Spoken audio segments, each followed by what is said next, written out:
বিসমিল্লাহির রহমানির রহিম।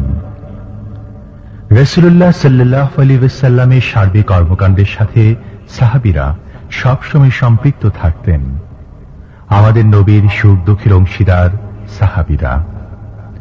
হযরত আবু বকর, ওমর, ওসমান, আলী রাদিয়াল্লাহু আনহুম থেকে শুরু করে বিভিন্ন সাহাবীদের জীবনী সত্যিকার অর্থে শিক্ষণীয়।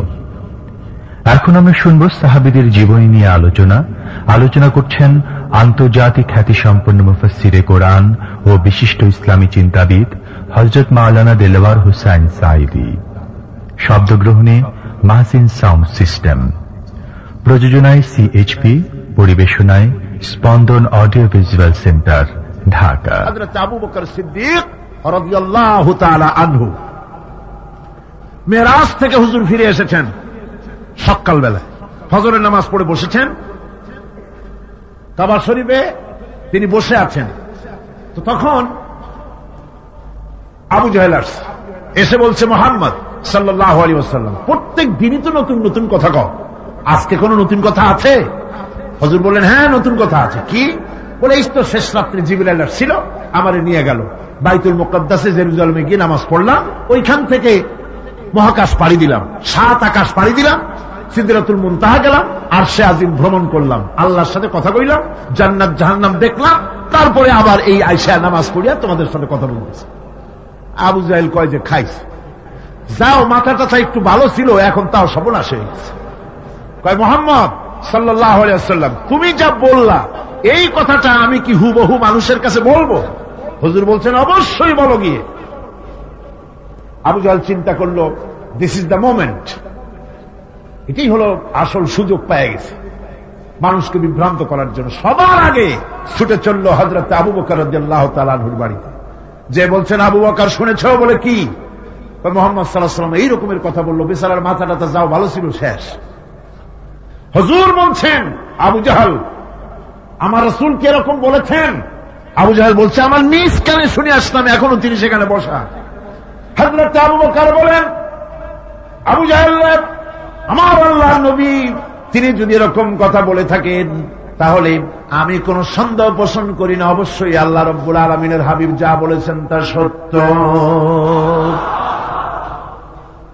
হযরত আবু বকর রাদিয়াল্লাহু তাআলা আনহু মসজিদে হারামে আসলেন, হুজুরকে জিজ্ঞেস করলেন, হুজুর, আবু জাহেল আমাকে এইসব কথা বললো, এগুলি কি ঠিক? হুজুর বললেন, হ্যাঁ। তিনি ঘটনা বয়ান করলেন। হযরত আবু বকর বললেন, হে রাসূল, আপনি যা বলেছেন সত্য বলেছেন, আপনার মেরাজ ঠিক হয়েছে, সঠিক হয়েছে, সন্দেহ নাই। হুজুর বলেন, আবু বকর, তুমি তো শুধু আবু বকর নাও, তুমি সিদ্দিক।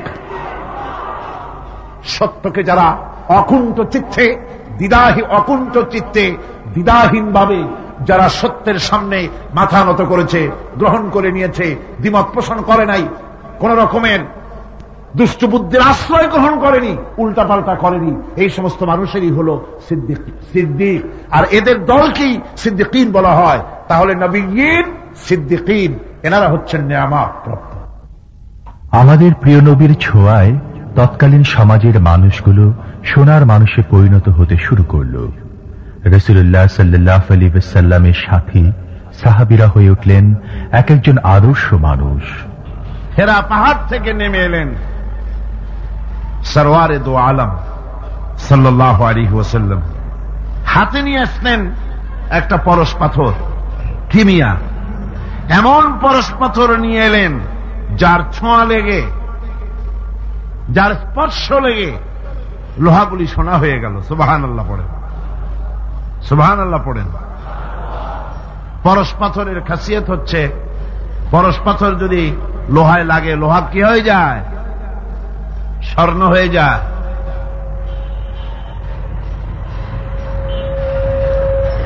কত বড় জাহিল হলে পরে আল্লাহ নবী হত্যা করতে আসতে পারে। হযরত ওমর এলেন নবীকে হত্যা করার জন্য। সেই হযরত ওমর এই ওহীর জ্ঞানের সংস্পর্শে আসার সাথে সাথে আল্লাহ পাক তার মর্যাদা এত বাড়ালেন, নবীজি বললেন, আমার পরে তো কেউ নবী হবে না, যদি কেউ হতো অবশ্যই ওমর নবী হয়ে যেতেন। সুবহানাল্লাহ বিহামদিহি। হযরত ওমরকে অধপতনের অতল তলদেশ থেকে মানবতার শীর্ষে, চরিত্রের শীর্ষে কে পৌঁছে দিল? এই ওহীর জ্ঞান এর পেছনে কাজ করেছিল, এ কোরআন কাজ করেছিল। বন্ধুগণ, আজ পৃথিবীর মানুষেরা কলেজে, বিশ্ববিদ্যালয়ে, মাদ্রাসায় সিলেবাসের অনেক বই পড়ে। সিলেবাসের এত বই পড়ার পর চরিত্র কি হল? মানুষকে কি দিতে পারল? আপনারা আমাকে বলেন, বর্তমান শিক্ষা ব্যবস্থা, কলেজগুলি, বিশ্ববিদ্যালয়গুলি, পৃথিবীর যে কোনো বিশ্ববিদ্যালয়গুলি পৃথিবীর মানুষকে কি দিল? অধিকাংশ ক্ষেত্রে জনগণকে উপহার দিয়েছে সন্ত্রাস, দিয়েছে হাইজ্যাক, দিয়েছে লুটেরা, দিয়েছে ডাকাত, দিয়েছে জেনাকার, দিয়েছে মদখোর। সব যে তাই হয়েছে তা নয়, কিন্তু বেশিরভাগ ক্ষেত্রে শিক্ষাঙ্গন থেকে এগুলি উৎপাদন হচ্ছে। আর সাহাবায়ে কেরাম রিদওয়ানুল্লাহ তাআলা আলাইহিম আজমাইন, তাদের সিলেবাসে মাত্র কিতাব ছিল 2খানা। তাদের সিলেবাসে কিতাব ছিল কয়খান? মাত্র 2খানা কিতাব। এই 2খানা কিতাবের, সিলেবাসের 2খানা কিতাব দিয়ে বিশ্বের শ্রেষ্ঠ মানুষে তারা পরিণত হয়েছিলেন। তার একখানা ছিল কিতাবুল্লাহ, আল্লাহর কোরআন, আর একখানা ছিল কি? হাদিস, রাসূলের সুন্নাহ। সিলেবাসের মাত্র 2খানা কিতাব পড়ার পর এই জাতির চরিত্র কোথা থেকে কোথায় চলে গেল। যারা ছিল চোর ডাকাত, তারা সম্পদের পাহারাদার হল। যারা ছিল নারীর সতীত্বের জম, তারা নারীর সতীত্বের পাহারাদার হল। যারা মানুষের রক্ত মাংস নিয়ে খেলা করত, তারা জনগণের রক্ত এবং সম্পদ, ইজ্জতের, নিরাপত্তার মুহাফেজ হয়ে গেল। শুধুমাত্র মানুষের নিরাপত্তা নয়, হযরত ওমর রাদিয়াল্লাহু এতটাই আস্থা রাখতেন যে নবীর অসম্মান হবে এমন কোনো কিছুই বরদাস্ত করতে পারতেন না। বরং রাসূল করিম সাল্লাল্লাহু আলাইহি ওয়াসাল্লামের সম্মান রক্ষার্থে অনেক সময় কঠোর ভূমিকা রেখেছেন। ইহুদি এসে একজন মুসলমানের বিরুদ্ধে নালিশ করেছে আল্লাহর নবীর দরবারে। নবীজি সাক্ষ্য প্রমাণ নিয়ে সবকিছু শুনে মিলে রায় দিলেন ইহুদির পক্ষে, মুসলমানের বিপক্ষে। কারে কয়? মিজান। নবী তো ইচ্ছা করলে তার নিজের দলের ওই মুসলমানদের পক্ষেই তো রায়টা দেওয়া স্বাভাবিক ছিল, ছিল কিনা কন? বাপ হোক, মা হোক, দলের নেতা হোক, সব সময় নিজের স্বার্থের দিকে টানে। কথা ঠিক কিনা? স্বাভাবিকভাবে বোঝেন, চট্টগ্রাম শহরে সবচাইতে বড় সন্ত্রাসী ধরা পড়েছে। পুলিশ বহু পরিশ্রম করে খাগড়াছড়ি থেকে ঘাট ধরে নিয়ে আসছে। ঢাকা থেকে টেলিফোন আসছে, মন্ত্রী বাহাদুরের টেলিফোন। হ্যালো, কে?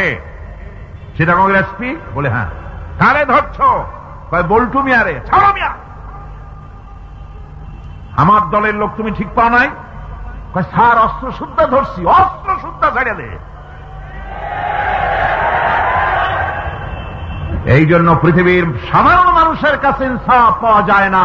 যায় আল্লাহ পাক বলেন, আমি নবীর কাছে মিজান দিয়েছি। সুবহানাল্লাহ। কেমন মিজান দিলাম? নবীজি বিচার করতেছেন, ইহুদির বক্তব্য শুনে মুসলমানের পক্ষে রায় না দিয়া রায়টা দিলেন ইহুদির পক্ষে। মুসলমান বেচারা অসন্তুষ্ট হয়ে গেলেন। তিনি চলে গেলেন হযরত ওমর রাদিয়াল্লাহু তাআলা আনহুর কাছে। কপাল কত খারাপ! তার কাছে গিয়ে বলছেন, আমিরুল মুমিনিন। তিনি তো তখন আমিরুল মুমিনিন হন নাই। যে বলছেন, ভাই ওমর, একটা বিচারের সানি করার জন্য আসছি। বলে, সানি আসছো আমার কাছে? পয়লা গেছিলা কার কাছে? গেছিলাম মুহাম্মদ সাল্লাল্লাহু আলাইহি ওয়াসাল্লামের কাছে। দেখেন অবস্থাটা। সবকিছু শুনে মিলে আমি মুসলমান, চান্দা দেই, জিহাদের পয়সা দেই, সাথে সাথে থাকি, জামাতে নামাজ পড়ি, জিহাদের ময়দানে যাই। বিচারটা আমার পক্ষে না হয়ে রাসূল ইহুদির পক্ষে রায় দিয়ে দিলেন, এটা একটা কথা হইল নাকি? আপনি বিচক্ষণ মানুষ, সবকিছু শুনে মিলে আপনি বিচারটার সানি করে দেন। হযরত ওমর বলেন, বাবাজি অপেক্ষা করো, আমি তোমার বিচারের সানি করতেছি, দাঁড়াও। হযরত ওমর ঘরের মধ্যে ঢুকলেন, তরবারি নিয়ে আসলেন, খাপের থেকে তরবারি বার করে হযরত ওমর বলেন, যেই ব্যক্তি আল্লাহ নবীর ফয়সালা করার পর তা মানতে পারে না, তার সানি করতে আসে, তার ফয়সালা তো এই রকম করে করে দিতে হয়। তরবারি মারলেন, গর্দান পড়ে গেল। এর নাম হচ্ছে মিজান। সাহাবীরা রাসূলুল্লাহ সাল্লাল্লাহু আলাইহি ওয়াসাল্লামকে কতটুকু বিশ্বাস করত, কতটুকু বা আস্থাশীল ছিল, আসুন একটি ঘটনার মাধ্যমে তা আমরা জানার চেষ্টা করি। সাহাবায়ে কেরাম রাসূলের চরিত্রের উপরে, তার কথাবার্তার উপরে, যাদের ভিতরে তিনি বেড়ে উঠেছেন, রাসূলের চরিত্রে তারা কোনো কলুষতা দেখতে পায়নি। সুবহানাল্লাহ পড়েন। একজন রাসূল পাক সাল্লাল্লাহু আলাইহি ওয়াসাল্লাম এক ইহুদির কাছ থেকে ধার করেছিলেন এবং নির্ধারিত তারিখে ধারের টাকা পরিশোধ করেছেন। ওই ইহুদি প্রতিমধ্যে একদিন রাসূলকে ধরে বলছেন, মুহাম্মদ সাল্লাল্লাহু আলাইহি ওয়াসাল্লাম, তুমি আমার কাছ থেকে যে টাকা নিয়েছিলে টাকাগুলি ফেরত দাও। উনি বলছেন, আমি তো টাকা তোমাকে ফেরত দিয়েছি। কয় না, আমি টাকা পাই নাই, টাকা ফেরত দাও। হুজুর বলছেন দিয়েছি, আর ও বলছে দাওনি। এমন সময় একজন সাহাবী এসেছেন, বলছেন, হুজুর এখানে কি হচ্ছে? হুজুর বলছেন, এই লোকটার কাছ থেকে আমি টাকা নিয়েছিলাম, টাকাটা ফেরত দিছি, তারপরেও সে আমার কাছে বলছেন আমি ফেরত দেইনি। সাহাবী বলছেন, হুজুর আমি জানি আপনি তাকে টাকা ফেরত দিয়েছেন। হুজুর বলছেন, তা কি করে হয়? আমি যখন টাকা গ্রহণ করি তখনও তুমি এখানে উপস্থিত ছিলে না, আর যখন আমি টাকা তাকে ফেরত দেই তখনও তুমি তা দেখোনি, তুমি কোন সময় এর সাক্ষী ছিলে না, উপস্থিত ছিলে না। তুমি কি করে বলছো যে আমি তার টাকা ফেরত দিয়েছি? তুমি সাক্ষ্য, তুমি যে সাক্ষী তার প্রমাণ কি? কি করে তুমি তা বলছো? সাহাবী বলছেন, ইয়া রাসূলুল্লাহ, আমরা আল্লাহ রাব্বুল আলামিনকে চিনতাম না, অসংখ্য মূর্তি পূজা করতাম, আমাদের বাপ দাদারা 14 গোষ্ঠী মূর্তি পূজা করত। আপনি বলেছেন এই মূর্তি পূজা চলবে না, এক আল্লাহর গোলামি করো, তার দাসত্ব করো। আল্লাহরে দেখি নাই। আপনার কথা মতো মা বাপের ধর্ম পরিত্যাগ করে, হাজার হাজার শত শত মূর্তিগুলিকে পরিত্যাগ করে এক অদেখা আল্লাহরে বিশ্বাস করেছি, দেখি নাই। আপনি বলেছেন ফেরেশতা আছে, দেখি নাই, বিশ্বাস করেছি। আপনি বলেছেন জাহান্নাম আছে, বেহেশত আছে, দেখি নাই, বিশ্বাস করেছি। আপনি বলেছেন এ দুনিয়া এই জীবন জীবন নয়, আর একটা জীবন আছে, ওখানে আমাদেরকে উপস্থিত হতে হবে, জবাবদিহি করতে হবে আল্লাহর দরবারে। দেখি নাই, সাক্ষী পাই নাই, তবুও আপনার কথা মতো বিশ্বাস করেছি। হে আল্লাহর নবী, কোন সাক্ষ্য প্রমাণ ছাড়া শুধুমাত্র আপনার কথা মতো যদি এতগুলি বড় বড় কথা বিশ্বাস করতে পেরে থাকি, তাহলে ইহুদির এই মাত্র কয়েকটা টাকা ফেরত দিয়েছেন, একথা কেন বিশ্বাস করব না? অবশ্যই ফেরত দিয়েছেন, কোনো সন্দেহ না। রাহমাতুল লিল আলামিন নবী মুহাম্মদ রাসূলুল্লাহ সাল্লাল্লাহু আলাইহি ওয়াসাল্লামের জামাতা হযরত আলী রাদিয়াল্লাহু তাআলা আনহু চরম বিপদের মুখেও যিনি অসীম সাহস আর ধৈর্যের পরিচয় দিয়েছেন। হিজরতের ঘটনায় যা আমরা দেখতে পাই, গভীর রজনীতে আল্লাহর নবী ঘুমিয়ে আছেন। গভীর রাত্রে মক্কা শরীফে হযরতে জিবরাইল এসে বলেন, আসসালামু আলাইকা ইয়া রাসূলুল্লাহ, ইন্নাল্লাহা ইয়াকরাউকাস সালাম। হুজুর, আল্লাহ আপনাকে সালাম বলেছেন। আর আমি দেখে এলাম আপনার ঘরের চতুর্দিকে কাফেরেরা তরবারি নিয়ে দাঁড়ানো। মেহেরবানি করে আপনি ঘুমের থেকে জেগে হিজরত করে মদিনায় চলে যান। নবীজি ঘুমের থেকে জাগলেন, হযরত আলীকে ডেকে বলেন, আলী রে, আমার বিছানার উপরে আরাম করে ঘুমায় থাকো, শুয়ে থাকো, আল্লাহর অর্ডার হয়েছে, আমি মদিনার দিকে চললাম। আমার ভাইরা, হযরত শেরে খুদা আলী রাসূলের দিকে তাকিয়ে বলেন, ইয়া রাসূলুল্লাহ, আপনার বিছানায় আপনার চাদর, আপনার কম্বলখানা গায়ে দিয়ে আমি শুয়ে থাকবো। সকালবেলায় কাফির বেঈমানেরা এই ঘরের মধ্যে ঢুকে আপনার বিছানায় আপনার চাদর মুড়ি দিয়ে আমি আলীকে তারা মোহাম্মদ মনে করবে, আর আমাকে মোহাম্মদ মনে করে তাদের তরবারি দিয়ে তারা আমাকে টুকরা টুকরা করে জমিন থেকে বিদায় করে দেবে। আমি আলীর দিলের মধ্যে কোনো দুঃখ কষ্ট থাকবে না, বরং আমার মনের মধ্যে এটাই তৃপ্তি হবে যে আমি আলীর জীবনের বিনিময়ে আল্লাহর নবী দুনিয়ায় বেঁচে আছেন। ভাইরা আমার, নবীজি ঘরের থেকে বেরোলেন, ঘরের থেকে বেরিয়ে দেখেন চতুর্দিকে কাফেরেরা, হাতে এক মুষ্টি বালু নিলেন, শাহাতিল ওযু পরে দম করে বালুটা ছাড়া দিলেন। চতুর্দিকে কাফেরে দাঁড়ানো, কাফেরদের চোখে বালু চলে গেল। বালি চোখে গেলে অবস্থাটা কি হয় আপনারা জানেন। দুই হাত দিয়া চোখ রগড়াতেছে কাফেরেরা। নবীজি সরে গেলেন, একটা কাফেরও দেখতে পেল না কোন ফাঁকে নবী চলে গেলেন। পরবর্তী সময় আল্লাহ রাব্বুল আলামিন নবীকে ডেকে বলেন, ওয়া মা রামাইতা ইয রামাইতা ওয়ালাকিন্নাল্লাহা রামা। ও নবী, আপনি নিক্ষেপ করেন নাই যখন আপনি নিক্ষেপ করেছিলেন, আপনি শুধু বালুকণা ছেড়ে দিয়েছিলেন, আর আপনার ঘরের চতুর্দিকে কাফেরদের চোখে বালুকণা পৌঁছে দেওয়ার দায়িত্ব আমার কুদরত গ্রহণ করেছিল। সুবহানাল্লাহ, সুবহানাল্লাহ। আমার ভাইরা, নবীজি হযরত আবু বকরের বাড়িতে গেলেন, দরজায় গিয়ে আস্তে করে নক করেছেন। দরজায় গিয়ে আস্তে করে নক করলেন, ভিতর থেকে আওয়াজ এলো, কে? ভিতর থেকে লাব্বাইকা সাদাইকা বলে হযরত আবু বকর বেরিয়ে এলেন। আল্লাহর নবী জিজ্ঞাসা করলেন, আবু বকর রে, এক ডাক দিলাম আর তুমি এক ডাকে সাড়া দিলে, তুমি কি ঘুমাও নাই? হযরত আবু বকর বলেন, ইয়া রাসূলুল্লাহ, আপনি বলেছিলেন আমাকে সাথে নিয়ে হিজরত করবেন। আমি চিন্তা করেছি না জানি কত গভীর রাত্রি নবীজি আসেন, আর আমার দরজার কিনারে দাঁড়ায়া নবীজি যদি দাঁড়ায়া দাঁড়ায়া ডাকে আবু বকর আবু বকর বলে, আমি আবু বকর যদি বিছানায় ঘুমায় আরাম করতে থাকে, নবীজির সঙ্গে বেয়াদবি হয়ে যাবে, এই ভয়তে আমি বিছানায় না শুয়া এই দেওয়ালের সঙ্গে দাঁড়ায়া দাঁড়ায়া ঘুমাচ্ছিলাম। ভাইরা আমার, নবীজি হযরত আবু বকরকে নিয়ে চললেন, কাবার দিকে তাকালেন, বাইতুল্লাহ শরীফের দিকে তাকায়া নবীজি চোখ থেকে দরদর করে পানি পড়ে আর ডেকে বলেন, এ খানায় কাবা, ওরে কাবা, বড় আশা ছিল তোর খেদমত করব প্রাণ ভরে, কিন্তু তোর নিষ্ঠুর সন্তানেরা তোর কাছে আমারে থাকতে দিল না রে। নবীজি হযরত আবু বকর কিরিয়া মদিনার দিকে না গিয়া উল্টা পথে জিয়াদ মহল্লার ভিতর দিয়া, মিসফালার ভিতর দিয়া, সাবাব জাবালের সোরে, দুইটা পাহাড় পাড়ি দিয়া জাবালে সুরে যখন উঠলেন, ফজরে রক্ত হয়ে গেল। হযরত আবু বকর বলেন, হুজুর গুহার একটা পায়া গেছি, এর মধ্যে ঢুকি, তা না হলে কাফেরেরা দেখে ফেলবে। হুজুর আপনি বাইরে বসেন, আগে আমি ভিতরে ঢুকি, যেহেতু গুহার মধ্যে সাপ বিচ্ছু থাকতে পারে, যদি কোনো সাপ বিচ্ছু থাকে আঘাত আমার প্রতি আসুক, আল্লাহর নবী মাহফুজ থেকে যাক। হযরত আবু বকর গুহা সাফ করে হুজুরকে ডাকলেন। হুজুর বলেন, আবু বকর সারা রাত হেঁটে হেঁটে পা বেদনা হয়ে গেছে, তুমি বসো, তোমার উলুর উপরে মাথা রেখে আমি একটু ঘুমাইয়া যাই। নবীজি আরাম ফরমালেন। হযরত আবু বকর নজর করে দেখেন গুহার ভিতরে অনেকগুলি গর্ত, কোন গর্ত থেকে কোনো সাপ বিচ্ছু আসে নাকি, রুমাল ছিঁড়ে ছিঁড়ে গর্ত বন্ধ করতেছিলেন। দু একটা গর্ত যা বন্ধ করা গেল না, পা দিয়া হযরত আবু বকর চেপে ধরেছেন। এক পাহাড়িয়া বিষধর সাপ দংশন করেছে হযরত আবু বকরের পায়ের উপরে। হযরত আবু বকর বিষের যন্ত্রণায় চোখ দিয়া দরদর করে পানি পড়ে। রাসূলের ঘুম ভেঙে গেল। নবীজি তাকায় দেখেন আবু বকর কান্দে। হযরত রাসূল বলেন, আবু বকর কান্দো কেন? বাড়ির কথা মনে পড়ে গেছে নাকি? বিবি বাল বাচ্চার কথা মনে পড়লো নাকি? কান্দো কেন? হযরত আবু বকর বলেন, ইয়া রাসূলুল্লাহ, আল্লাহর কসম করে বলি, যেই দিন আপনার প্রতি ঈমান এনেছি, আল্লাহর প্রতি ঈমান এনেছি, এই কলিজার ভিতরে বিবি বাল বাচ্চার চাইতে আপনার মহব্বত বেশি। সাপে আমাকে কেটেছে তাই কাঁদতেছি। হুজুর সঙ্গে সঙ্গে মুখ থেকে থুতু মোবারক বার করে সাপে কাটা জায়গায় থুতু মোবারক লাগিয়ে দিলেন, যন্ত্রণা বন্ধ হয়ে গেল। হযরত রাসূল বলেন, আবু বকর এত সময় কষ্ট করলে কেন? আগে আমারে বলো নাই কেন? তাহলে তাড়াতাড়ি ছেড়ে যেত, এত কষ্ট তোমার হতো না।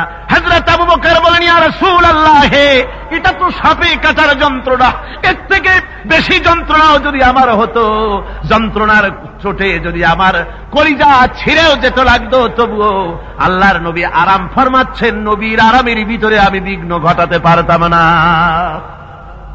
ভাইরা আমার, কাফেরেরা খুঁজতে খুঁজতে দুদিন পরে যখন এই জায়গায় তারা চলে এসেছে, এখানে এসে তারা গুহার কাছে পায়ের চিহ্ন শেষ দেখলো। একজন বলে ভিতরে আছে, আর একজনে বলে নাই, আর একজন বলে আছে, আর একজন বলে নাই। হযরত আবু বকর বলেন, ইয়া রাসূলুল্লাহ, আমরা ধরা পড়ে গেছি, পালাবার কোনো পথ নাই, আমরা তো ধরা পড়ে গেলাম। সূরা তাওবার ভিতরে আল্লাহ রাব্বুল আলামিন এই কথাটা এভাবে তুলে ধরেছেন, ইয ইয়াকুলু লিসাহিবিহি লা তাহজান ইন্নাল্লাহা মা'ানা। আল্লাহ নবীকে বলেন, আবু বকর ভয় পেও না, আমরা মাইনরিটি নই, আমরাই মেজরিটি, আমাদের সংখ্যাই বেশি, ওদের ভয় তুমি করো না, কোনো চিন্তা করো না, ভয় পেও না, আল্লাহ রাব্বুল আলামিন আমাদের সাথে আছেন। সুবহানাল্লাহ সুবহানাল্লাহ বিহামদিহি, আল্লাহ রাব্বুল আলামিন আমাদের সাথে আছে, কোনো চিন্তা করো না, ভয় পেও না। আমার ভাইরা, বান্দা যখন আল্লাহর প্রতি ঈমান আনে, আল্লাহর প্রতি যখন তার মহব্বত বেড়ে যায়, আল্লাহর উপরে যখন সে নির্ভর করতে শেখে, তখন সে দুর্জয় নরশার্দুলে পরিণত হয়ে যায়। জোরে বলেন সুবহানাল্লাহ। সে বীর পুরুষ, দুর্জয় নরশার্দুল, কারো হুঙ্কার, কারো অগ্নিচক্ষ, ফাঁসির মঞ্চ, জেল জরিমানা, বোমা, কিরিস, রিভলভার, স্টেন গান, কামান, এগুলির ভয়তে ভীত হয় না কে? মোমেন। কে হয় না? সে একমাত্র নির্ভর করে কার উপরে? জোরে বলেন কার উপরে?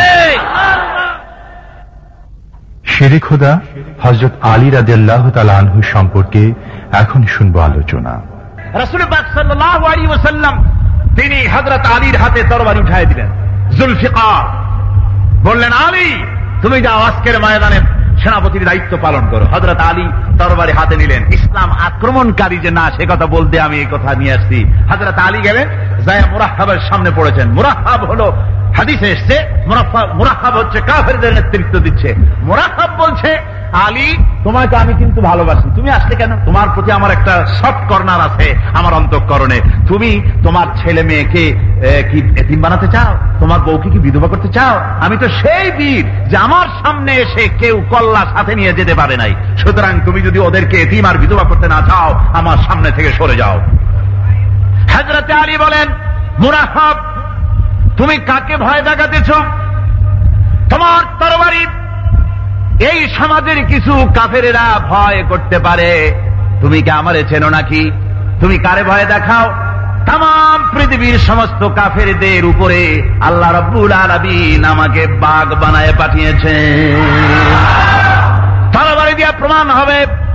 মুরাহহাব বলে, তুমি আঘাত করো। কয় না, আক্রমণ তো করব না আমি, আগে তুমি করো, আমি প্রতিহত করব। আক্রান্ত হলে পরে তারপরেই জবাব দেব। এরপরে মুরাহহাব আঘাত হানতে লাগলো। হযরতে আলী সমস্ত রণকৌশল দিয়ে আঘাতগুলি তিনি ফিরিয়ে দিতে লাগলেন। এরপরে হযরতে আলী বলছেন, মুরাহহাব এবার তৈরি হও আমার আঘাত সহ্য করার জন্য। হযরতে আলী জুলফিকার তুলে আঘাত করলেন।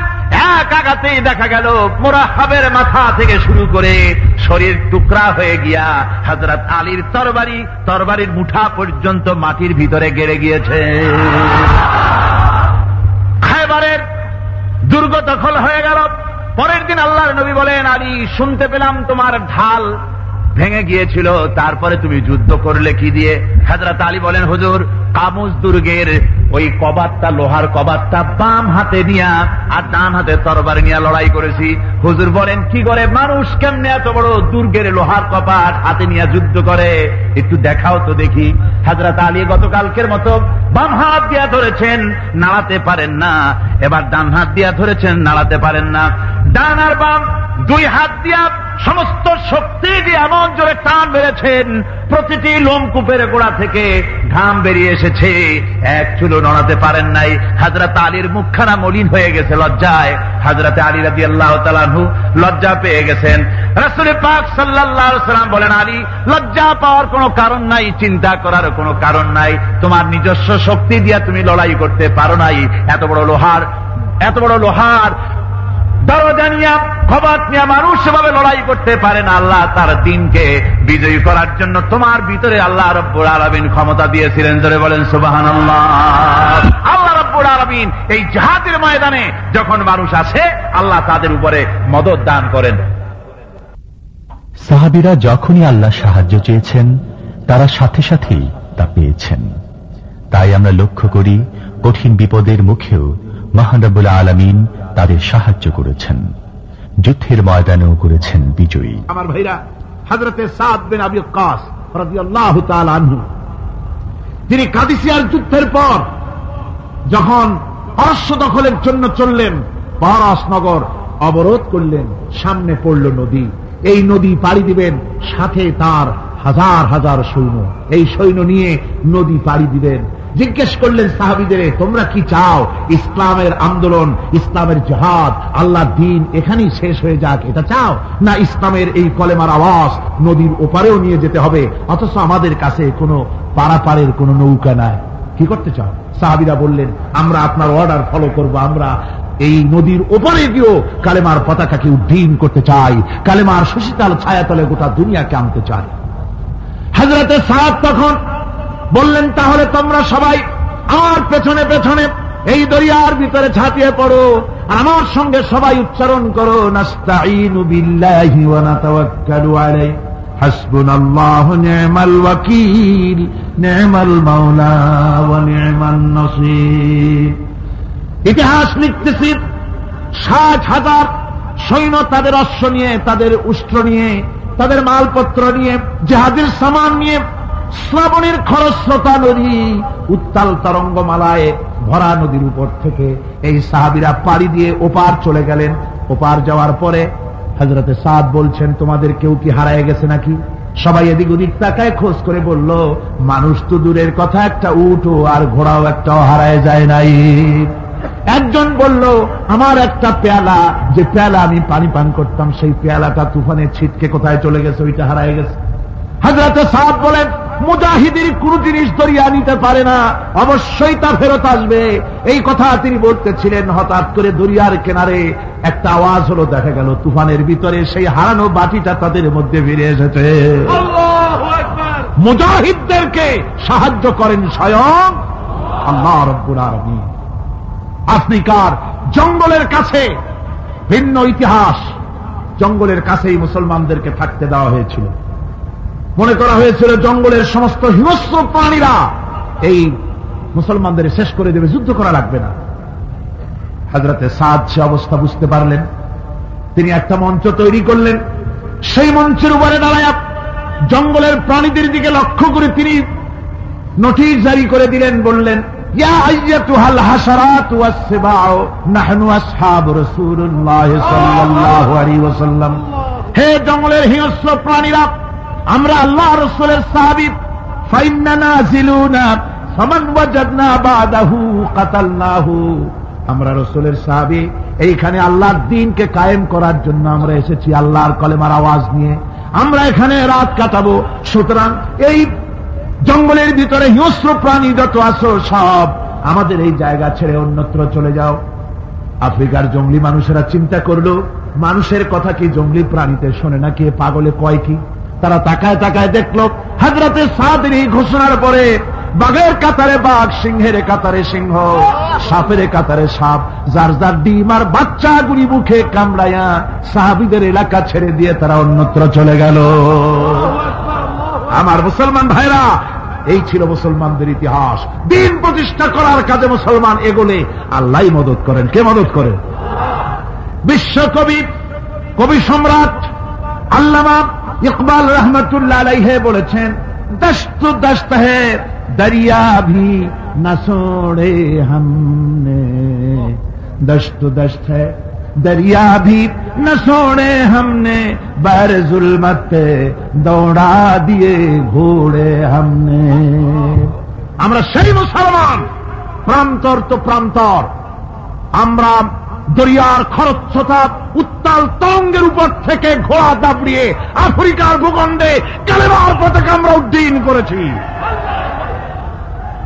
আমরা সেই মুসলমান।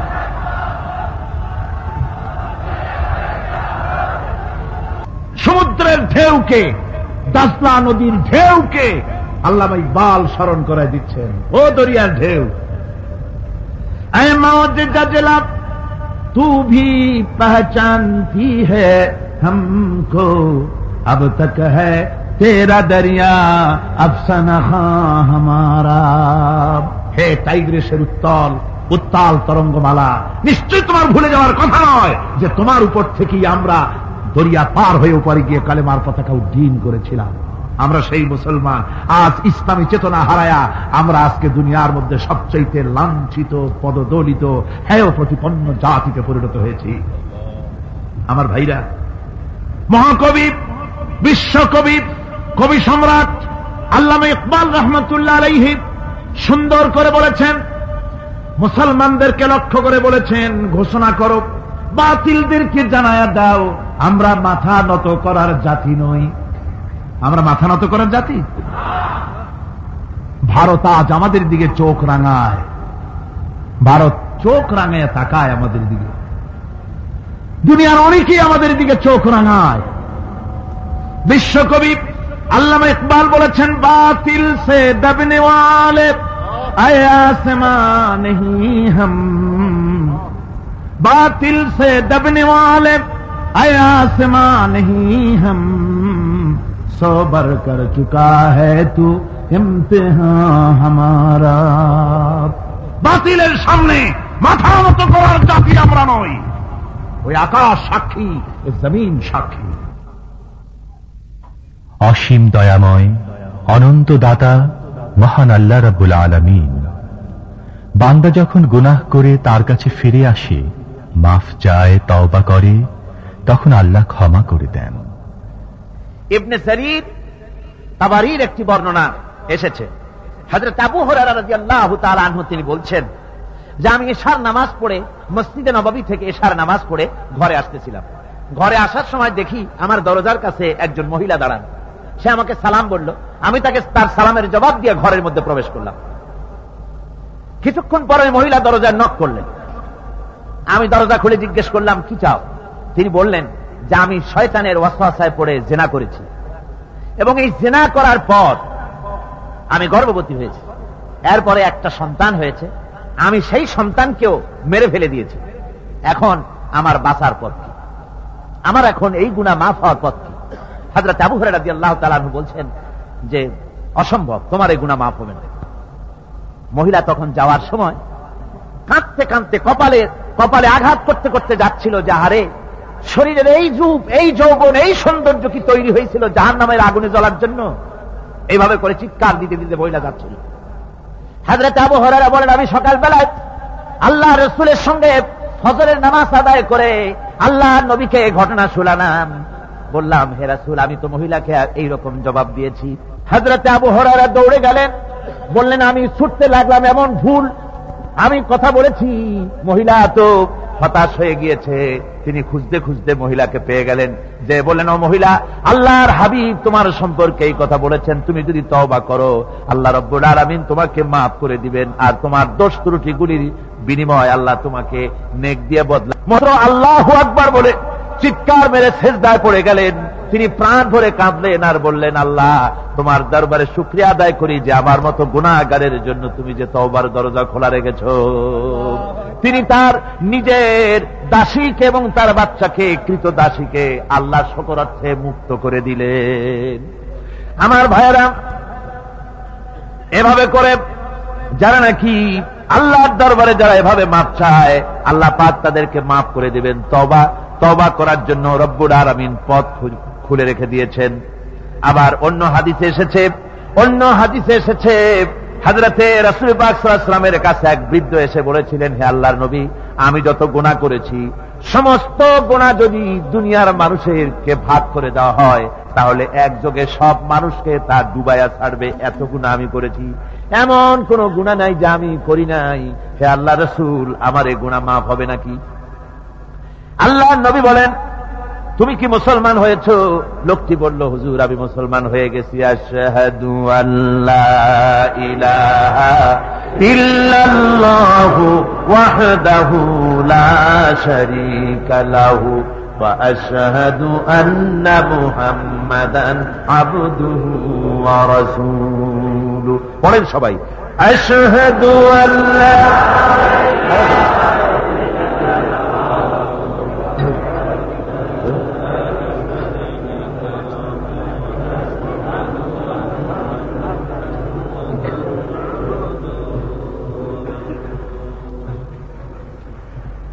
ওই লোকটি যখন কলেমা পড়লেন, বললেন আমি মুসলমান হয়েছি।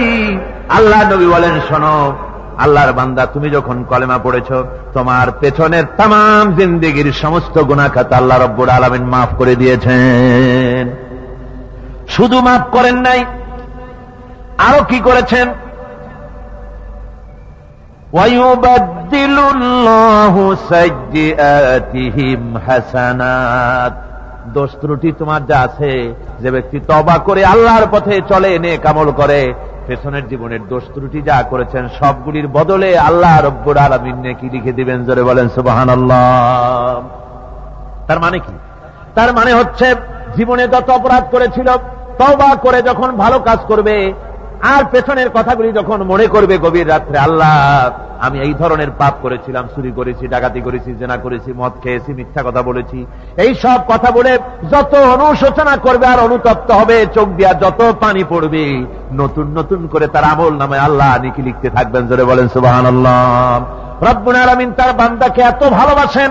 একজন সাহাবী কতগুলি পাখির বাচ্চা নিয়ে রাসূলের কাছে হাজির হয়েছেন। আল্লাহর নবী বলেন, এই পাখির বাচ্চাগুলি আনলা কেন? সাহাবী বলেন, হুজুর, এই পাখির বাসাটা ভেঙে গিয়েছিল, বাচ্চাগুলি যখন ধরলাম, ওর মা আমার মাথার উপরে ঠোকরাতে লাগলো, সে নিজের জীবনের মায়াকে উপেক্ষা করে বাচ্চাগুলিকে হেফাজত করার জন্য আমার উপরে ঝাঁপিয়ে পড়ল। আমি নিয়ে এসেছি এখানে, এই দেখুন ঘরের মধ্যে ঢুকেছে, এখানে ওই পাখিটা এসেছে। আমি রাসূলকে দেখাতে এলাম প্রাণী জগতে মায়ের সন্তানের প্রতি কত মায়া, সেটা দেখাতে এলাম। আল্লাহর নবী বলেন, ও সাহাবী, প্রাণী জগতে সন্তানের প্রতি মায়ের কতটুকু মহব্বত তুমি তাই আমাকে দেখাতে এসেছো। শোনো, এই প্রাণী জগতে সন্তানের প্রতি মায়ের যত মহব্বত, তার চাইতে লক্ষ কোটি গুণে বেশি মহব্বত বান্দার প্রতি আল্লাহ রব্বুল আলামিনের। মহব্বতকে, করুণাকে, রহমতকে, ভালোবাসাকে 100 ভাগ করা হয়েছে। 100 ভাগ করে 99 ভাগ আল্লাহ নিজের কাছে রেখেছেন, আর একটা ভাগ তামাম পৃথিবীর প্রাণী জগতে আল্লাহ ছড়াই দিয়েছেন। একটা ভাগ দিয়েছেন সারা দুনিয়ার প্রাণী জগতে। সেই একটা ভাগে এই শত সহস্র কোটি প্রাণীর মধ্যে যেটুকুন আমরা পাইছি, এতটুকুন মহব্বতে সন্তানের জন্য কলিজায়, সন্তানের কোনো অকল্যাণ হলে কলিজায় পানি থাকে না, সন্তানের কোনো অসুবিধা হলে বা মা বাপের কষ্ট হলে বা কারো কোনো কষ্ট হলে আমরা এই ধরনের আমাদের অবস্থা সৃষ্টি হয়ে যায়। এক ভাগ তামাম পৃথিবীর সমস্ত প্রাণী জগতে ছড়ায় দেওয়ার পর আমাদের অবস্থা যদি এই হয়, তাহলে 99 ভাগ রহমত যার কাছে, বান্দার প্রতি তার মহব্বত কতখানি। আমার বন্ধুগণ, রাসূল পাক সাল্লাল্লাহু আলাইহি ওয়াসাল্লাম বলেছেন, ও সাহাবীরা, একজন লোক উটের পৃষ্ঠে যাচ্ছিল কোথাও, উটের পৃষ্ঠে তার খাবার আছে, পানিও আছে, যেতে যেতে মরুদ্যানের মধ্যে সে বিশ্রাম করলো। ঘুমের থেকে জেগে দেখে উট নাই, খাবার নাই, পানিও নাই। বড় লোকটা কেমন পেরেশান হয়। সাহাবীরা বলেন, হুজুর, উট হচ্ছে মরুভূমির জাহাজ, উট হারায় গেছে, টাকা পয়সা যা ছিল, খাদ্য খাবার ছিল, সব চলে গেছে, এর থেকে পেরেশানি তো আর কিছুই হয় না। হুজুর বলেন, লোকটা খানিকক্ষণ চিন্তা ভাবনা করতে করতে কিছুক্ষণ পর দেখলো উট ফিরে এসেছে, সমস্ত টাকা তার ওই খাদ্য আর পানীয় নিয়ে হাজির হয়ে গেছে। বলো কেমন খুশি হয়? হুজুর, হযরত সাহাবীরা বলেন, হুজুর, এর থেকে খুশি আর কি হতে পারে? লোকটার দিল তো ভরে যাবে।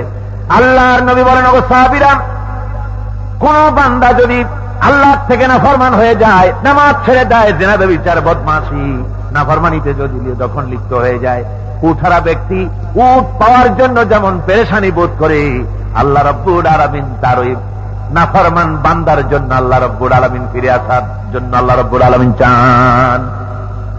বান্দা যখন, নাফরমান বান্দা নিজের গুনাহ বুঝতে পেরে যখন সেজদায় পড়ে গিয়া কান্দে, রব্বুল আলামিন আমার গুনাহ মাফ করে দাও, এইভাবে যখন কাঁদতে থাকে, রব্বুল আলামিন, আল্লাহর হাবিব বলেন, উঠারা ব্যক্তি উঠ ফেলে পড়ে, ওই ব্যক্তি যত খুশি হন। কোন নাফরমান বান্দা যখন সেজদায় পড়ে যায়, আল্লাহ রাব্বুল আলামিন এর চাইতে লক্ষ কোটি গুণে বেশি খুশি হয়ে যান।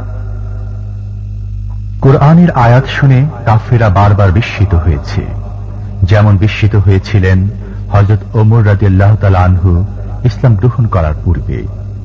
এভাবেই অনেকে শুধুমাত্র কোরআন শুনে ইসলামের দাওয়াত কবুল করেছিলেন। কাফির বেঈমানেরা তারা রাসূল পাক সাল্লাল্লাহু আলাইহি ওয়াসাল্লামের মুখে তেলাওয়াত শুনে তারা বলতে লাগলো যে মুহাম্মদ সাল্লাল্লাহু আলাইহি ওয়াসাল্লাম বোধহয় কবি হয়ে গেছেন। কবি না হলে পরে এমন সুন্দর করে তিনি কোরআনে কারীমকে মিলিয়ে মিলিয়ে তিনি বলেন কি করে? কোরআন শরীফের রচনা শৈলী, কোরআনের বাচন ভঙ্গি, কোরআনের যে লালিত্য, এর যে মাধুর্য, এর যে বর্ণনার গাম্ভীর্য, এটা মানুষকে মোহমুগ্ধ করে, মানুষকে তার চিত্তকে আকৃষ্ট করে, মানুষ মুগ্ধ হয়ে যায়। যে কোরআন বোঝে না, শুধু তেলাওয়াত শোনে, তেলাওয়াত যদি খুব সুন্দর হয়, কোরআন বোঝে না এমন লোকও চোখ থেকে পানি গড়াতে দেখেছি, সুবহানাল্লাহ ওয়া বিহামদিহি, যেহেতু এটা আল্লাহর কালাম। তাই ওরা মনে করল যে মুহাম্মদ সাল্লাল্লাহু আলাইহি ওয়াসাল্লাম কবি হয়ে গেছে। যেমন হযরত ওমর ফারুক রাদিয়াল্লাহু তাআলা আনহু, তিনি রাসূল পাক সাল্লাল্লাহু আলাইহি ওয়াসাল্লামের পেছনে ঘুরতেছিলেন, হুজুরকে কোথাও পেলে পরে হুজুরকে নির্যাতন করবে। তিনি তখনও কুফরি হালতে ছিলেন। হযরত ওমর বলছেন যে আমি দেখলাম আল্লাহর নবী হারাম শরীফের ভেতরে প্রবেশ করে তিনি নামাজ পড়া শুরু করেছেন। আমি ভাবলাম নামাজটা শেষ হয়ে যাক, তারপরে যা হয় করব। পেছনে দাঁড়িয়ে আছি, শুনলাম তিনি পড়তেছেন, তেলাওয়াত করতেছেন। তেলাওয়াত শুনে শুনে আমি খুব অবাক হয়ে গেলাম। আমি ভাবলাম যে এটা কি কোনো জেন শিখায় দিচ্ছে, না এটা কি, জিনিসটা কি, কোন জেনের কথা নাকি, বিষয়টা কি, এত সুন্দর ভালো লাগে শুনতে। হযরত ওমর বলেন, আমি যখন মনে মনে চিন্তা করতেছিলাম এটা কোন জেনে শিখায় দেওয়ার কথা নাকি, তখন আল্লাহর নবী নামাজের ভেতরে আমার কথার জবাব দিলেন। তিনি পড়লেন, ইন্নাহু লাকাউলু রাসূলিন কারীম। এটা হচ্ছে মহান বার্তাবাহকের বর্ণনা। হযরত ওমর বলেন, আমি মনে মনে ভাবলাম মুহাম্মদ সাল্লাল্লাহু আলাইহি ওয়াসাল্লাম নিশ্চয়ই কবি হয়েছেন, নইলে এত সুন্দর করে মিলিয়ে মিলিয়ে বলেন কি করে। কোরআনের আয়াতগুলির কি অপূর্ব মিল। আপনারা কোরআন যদি পড়েন দেখবেন, কোরআন শরীফ যদি আপনি তাড়াতাড়ি করে পড়েন, মনে হবে আপনি যেন কোনো প্রবন্ধ, কোনো গদ্য পড়তেছেন। আর যদি প্রতি আয়াতে থেমে থেমে পড়েন, তাহলে মনে হবে আপনি যেন কোনো কবিতা পড়তেছেন। সুবহানাল্লাহ ওয়া বিহামদিহি। কোরআনে কারীমের বর্ণনা ভঙ্গি এতই সুন্দর, ওয়াশ-শামসি ওয়া দুহাহা ওয়াল কামারি ইযা তালাহা ওয়ান নাহারি ইযা জাল্লাহা। পুরা সূরাটাই শুধু শেষের দিকে আর হা, কি সুন্দর মিলানো। وثمود الذين جابوا الصخر بالواد وفرعون ذي الأوتاد الذين طغوا في البلاد। এখানে যত পড়তে থাকবেন শেষের দিকে ডাল দিয়ে আল্লাহ মিলাই দিয়েছেন।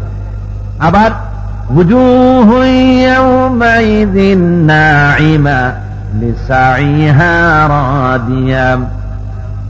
এখানে যতই আপনি সামনের দিকে অগ্রসর হতে থাকবেন ততই এইভাবে অপূর্ব মিল। আর রহমান আল্লামাল কুরআন খালাকাল ইনসান আল্লামাহুল বায়ান। পড়েন, আর রহমান আল্লামাল কুরআন খালাকাল ইনসান আল্লামাহুল বায়ান। কোরআনে কারীম যত পড়বেন এত মজা, এত মধুর, পৃথিবীতে আর কোথাও খুঁজে পাওয়া যাবে না। জোরে বলেন সুবহানাল্লাহ।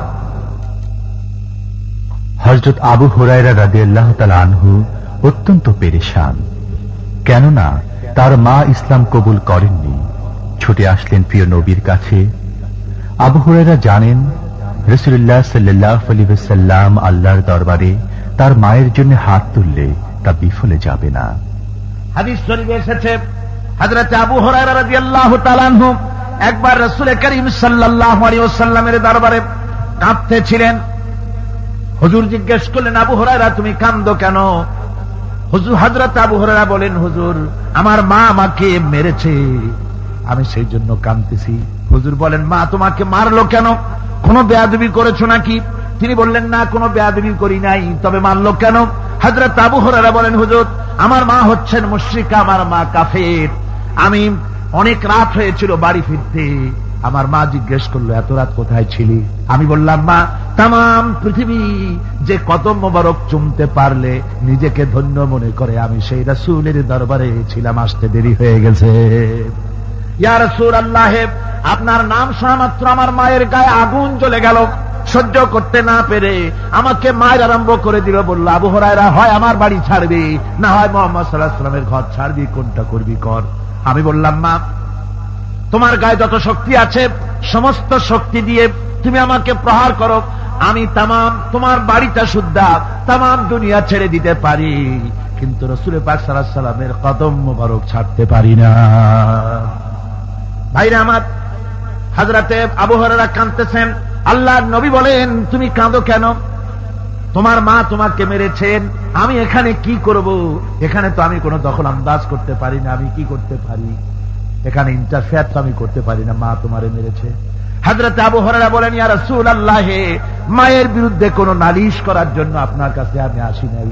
বলে, কেন এসেছো? হযরত আবু হুরায়রা বলেন, হুজুর, এসেছি এই জন্যে, আমি জানি আপনি যদি আল্লাহর দরবারে কোনো ব্যাপারে দোয়া করেন, আল্লাহ রাব্বুল আলামিন তা মঞ্জুর করে নেন। আপনি মেহেরবানি করে আমার মায়ের হেদায়েতের জন্য আল্লাহর কাছে দোয়া করুন। হুজুর সাল্লাল্লাহু আলাইহি ওয়াসাল্লাম দুই হাত উঁচু করলেন, বললেন, আল্লাহুম্মা ইহদি উম্মা আবি হুরায়রা, আয় আল্লাহ, আবু হুরায়রার মাকে তুমি হেদায়েত নসিব করে দাও। এই দোয়া রাসূল করতেছেন।